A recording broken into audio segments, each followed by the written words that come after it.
নমস্কার বন্ধুরা, আমি রেশমি। আজকে আবারও একটা নতুন হাতার ডিজাইন নিয়ে আপনাদের সামনে চলে এসেছি। এই হাতাটা কিন্তু এখনকার ট্রেন্ডিংয়ে চলা খুবই জনপ্রিয় একটা হাতার ডিজাইন। এটা বানানোর জন্য আমি এখানে প্রথমে দেখুন এখানে কাপড় কেটে নিয়েছি, যেটা লম্বায় আর চওড়ায় একই আছে। এখানে আমার 17.5 ইঞ্চি করে আছে।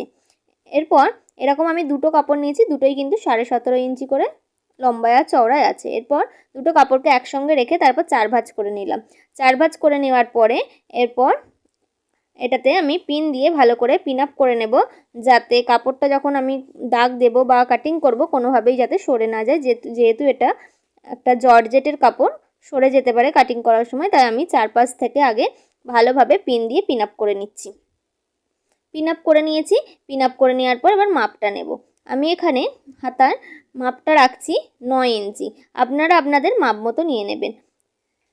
এরপর একটা কোণ থেকে ধরে, মানে যেই কোণটা জোড়া আছে সেই কোণ থেকে ধরে আমি এইভাবে গোল করে 9 ইঞ্চি করে দাগ কেটে নিচ্ছি। এভাবে পুরোটাতে এভাবে ঘুরিয়ে ঘুরিয়ে 9 ইঞ্চি করে দাগটা কেটে নিলাম। এরপর এটাকে এরকম হাফ সার্কেল শেপের একটা শেপ দিয়ে দিলাম। এরপর শেপ দেওয়ার পর যেমন শেপ দিয়েছি সেই রকমভাবে এটাকে কাটিং করে নেব। যেমন শেপ দিয়েছি সেই রকমভাবেই এটা কাটিং করে নিচ্ছি। আপনারা পুরো ভিডিওটা দেখবেন, ভালো লাগলে অবশ্যই একটা লাইক করে দেবেন। আর চ্যানেলে নতুন হলে চ্যানেলটাকে সাবস্ক্রাইব করে দেবেন। আমার এই চ্যানেলটা একদমই নতুন, আপনারা আমার পাশে থাকার চেষ্টা করবেন। দেখুন এটা আমার কাটিং করে নেওয়া হয়ে গেছে। এরপর পিনগুলো খুলে নিয়ে দেখাচ্ছি আমি যে এটাকে দেখতে কীরকম হয়েছে। তার আগে আমি এরকম আরেকটা কাপড় কেটে নিয়েছি, যেটাতেও লম্বায় আর চওড়ায় একই মাপ আছে। আমি এখানে 12.5 ইঞ্চি করে নিচ্ছি। দুটো টুকরো আছে 12.5 ইঞ্চি করে। এরপর এটাকেও 4 ভাঁজ করে নিতে হবে। যেহেতু আমি এটা দুটো লেয়ারের আমব্রেলা স্লিভস বানাচ্ছি বা প্রজাপতি হাতা যেটাই বলেন না কেন, তাই জন্য দুটো করে পার্ট লাগবে।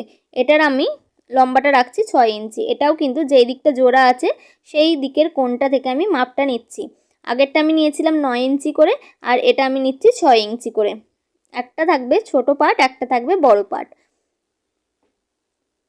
এটাতেও 6 ইঞ্চি করে পুরোটাতে দাগ দিয়ে নিয়েছি। দাগ দিয়ে নেওয়ার পর এটাতেও এরকম গোল করে শেপ দিয়ে দেব। শেপ দেওয়ার পরে এটাকেও পিন দিয়ে পিন আপ করে নেব। পিন দিয়ে পিন আপ করে নেওয়ার পরে এটাকেও সুন্দর করে কাটিং করে নেব।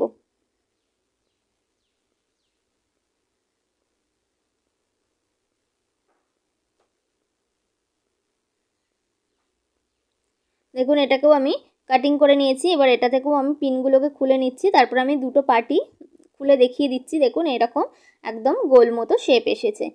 অপর পার্টটাও ঠিক একই রকমভাবেই শেপ এসেছে। দেখুন এটা হচ্ছে বড় পার্টটা, আগে যেটা দেখালাম সেটা ছোট পার্ট। এবার যেরকম ভাঁজ করা ছিল সেই মতোই ভাঁজ করে নিচ্ছি। আপনাদের ভাঁজটা আর খোলার দরকার নেই, আমি এটা আপনাদের দেখাবো বলে ভাঁজটা খুলেছিলাম। এরপর মাঝ বরাবর যে ভাঁজটা ছিল সেটার মাঝ বরাবর একটা দাগ দিয়ে দিলাম। এরপর ছোটোর পার্টটাতেও আমি এভাবে মাঝ বরাবর ভাঁজ করে নিয়ে এভাবে 4 ভাঁজ যেমন ছিল সেই রকমভাবে ভাঁজ করে নিয়ে যে মাঝখানে যে দাগটা মানে ভাঁজটা ছিল সেখানটাতে আমি একটা দাগ দিয়ে দিচ্ছি। এভাবে দাগ দিয়ে দিলাম দুটো পার্টি। এরপর যেখানগুলো দাগ দিলাম সেইখানগুলো একটার ওপর একটা রাখতে হবে। তার আগে পিন দিয়ে এভাবে পিন করে নিলাম। এই পার্টটাকেও পিন দিয়ে পিন আপ করে নেব। এটাকেও পিন দিয়ে পিন আপ করে নেওয়ার পর দুটো পার্টকে একটা পার্ট আর একটা পার্টের ওপর রাখবো। যেমন দাগ দিয়েছি সেই দাগটাকে মিলিয়ে রাখলাম। রাখার পরে এরপর দেখুন আমি যে এটাতেও আগে একটা পিন দিয়ে দিচ্ছি। তারপর যে ব্লাউজটা আমি এটা হাতাটা লাগাবো সেই ব্লাউজটা আমি এখানে নিয়ে নিয়েছি। এরপর প্রথমে এটা আমি ফিটিংসের সেলাই দিয়ে দিতে হবে। এই রকম হাতা লাগানোর ক্ষেত্রে কিন্তু ব্লাউজ আগে থেকে কমপ্লিট করে নিতে হবে, মানে ফিটিংসের সেলাই দিয়ে দিতে হবে। এরপর কাঁধ থেকে আমি ফিতেটাকে ধরবো। ভালো করে আগে কাপড়টাকে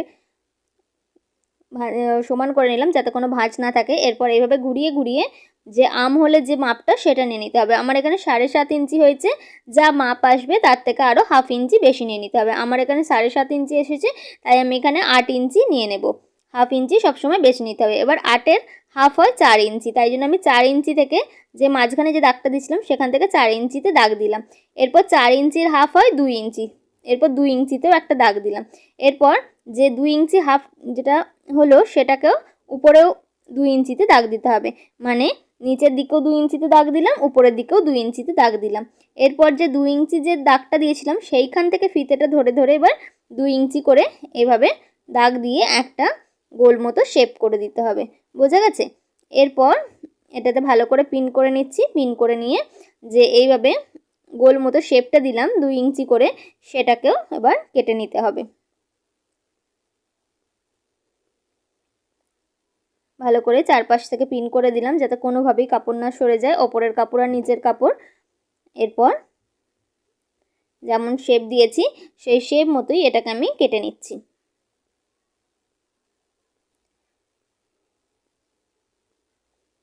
পুরোটা কেটে নেওয়া আমার হয়ে গেছে। এরপর যে সমস্ত পিনগুলো এঁটেছিলাম সেগুলোকে আস্তে আস্তে আমি একটা একটা করে খুলে নিচ্ছি। খুলে নিয়েছি। এরপর পার্টগুলো খুলে দেখাচ্ছি আপনাদেরকে। দেখুন এখানেও দুটো পার্ট আছে, ছোটোটাতেও কিন্তু দুটো পার্ট থাকবে। প্রথমে আমি একটা পার্ট নিয়ে নিচ্ছি বড়টা। এরপর এটাকেও মাঝ বরাবর ভাঁজ করলাম। মাঝ বরাবর ভাঁজ করে দিয়ে এখানে একটা দাগ দিয়ে দিলাম, মাঝ বরাবর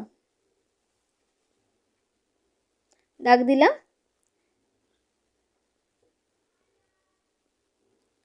এরপর ছোট পার্টটাকেও মাঝ বরাবর ভাঁজ করে নেব। ছোট পার্টটা ভাঁজ করে নিয়েছিলাম আগে, এবার বড় পার্টটাকেও মাঝ বরাবর ভাঁজ করে নিয়ে এরও একদম যে মিডল পয়েন্ট সেটাতে দাগ দিয়ে দিচ্ছি। দুটো পার্টকেই দাগ দিয়ে দিয়েছি।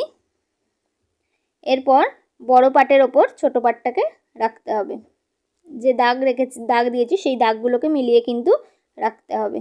দেখুন দুটো পার্টকে মিলিয়ে দাগগুলো মিলিয়ে কিন্তু একটা পার্ট আর একটা পার্টের ওপর আমি রেখে দিয়েছি। এরপর প্রথমে এই দুটো পার্টকে আগে সেলাই করে জুড়ে নিতে হবে। তার আগে আমি পিন দিয়ে পিন আপ করে নিচ্ছি যাতে সেলাই করার সময় যে দাগগুলো দিয়েছি সেই দাগ থেকে সরে না যায়।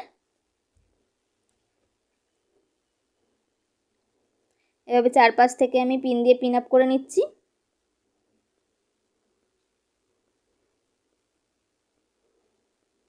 এরপর আমি সেলাইটা লাগিয়ে নেব। দেখুন দুটো যে হাতার যে কাপড় আছে সেই দুটো কাপড়কে আমি এবার সেলাই লাগিয়ে নিচ্ছি। এই রকমই আরও নতুন নতুন ভিডিও দেখার জন্য আমার চ্যানেলটাকে অবশ্যই আপনারা সাবস্ক্রাইব করে রাখবেন।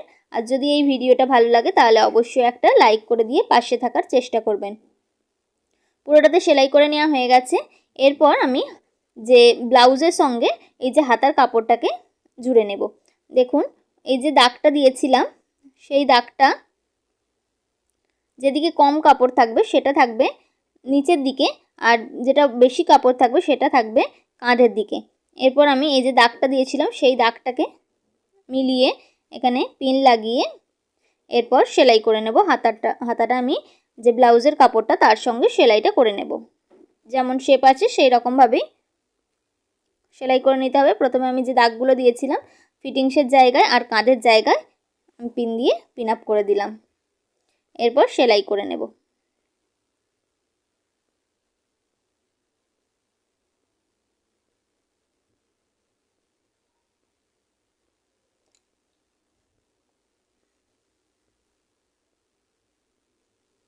পুরোটাতেই পিন দিয়ে পিন আপ করে দিয়েছি।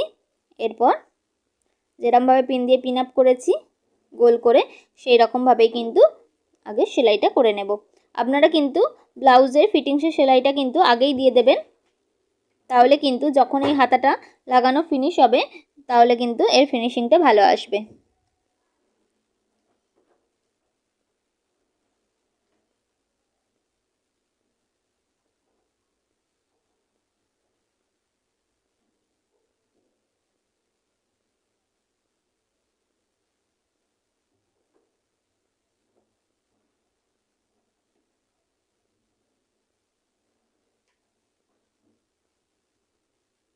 দেখুন আমার পুরোটাতে সেলাই করে নেওয়া হয়ে গেছে। হাতার কাপড়টা আমি জুড়ে নিয়েছি। এরপর এই যে নিচের দিকগুলো আছে এই নিচের দিকগুলো আপনারা চাইলে দুই ভাঁজ করে মানে 2 ফোল্ড করে সেলাই করে নিতে পারেন, বা আপনারা চাইলে এখানে পিকো করে নিতে পারেন। আমি এখানে এটা পিকো করিয়ে নিয়েছিলাম। এটা আমার কিন্তু কমপ্লিট হয়ে গেছে।